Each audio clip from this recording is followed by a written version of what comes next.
আসসালামু আলাইকুম এভরিওয়ান, কি খবর সবার? আজকে আমার আব্বার করে দাওয়াত খাইতে আইয়ার। আমার পরিবারের দুইজন বাদে বাকি আমরা সবাই যাইয়ার। মাদার ইন ল আর ব্রাদার ইন ল তারা দুইজন রয়েছেন আর আমরা দাওয়াত খাইতে আই গেছি। ইন্ডিয়া আসাম বরাবেলি শিলচার হাইলাহান্দিত ঈদর পরে দাওয়াত খাওয়া হবি খুব চলে। একে অন্যের শ্বশুর বাড়ির মানুষ লইয়া বাবার বাড়িতে ইয়া দাওয়াত খাইব।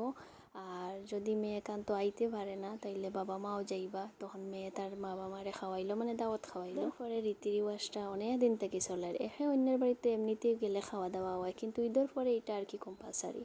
কিন্তু আমরা সব বছর এটা রীতি রিওয়াজ পালন করতে পারি না। যে বছর মন করো একটু সুবিধা পাই তখনই করা হয়। আমি যখনই আই একা আই বা আমার শ্বশুর বাড়ির মানুষ নিয়ে আই, এটা তো খাওয়া দাওয়া তো আর থাকবো। টেনশন করি না, কারণ আমার আম্মার বয়স হইলে কি তাইলো আমার আম্মার লগে হেল্পিং হ্যান্ডস আসুন, সো খাওয়া দাওয়ার দিকে কোনো কমি হইতো না। আমি সবার আগে আইয়াও যখন কিচেনে ঢুকিয়া দেখছি অনেক মজার মজার মেনু রান্না হয়েছে, তখন আমি অবশ্য তোরা প্লেট লইয়া খাই লইছি। তো মজার খানি দিকে কি তার লোভ সামলানি যায়নি, আর অত সময় অপেক্ষা করা যায়নি।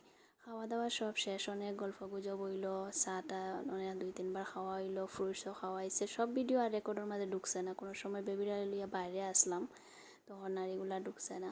তারপর আমার আম্মা দেখলা গিয়াও আমি বেবিরা লইয়া রান্না বান্না করে খাইতাম, তো লগে টিফিন দিলাইছেন।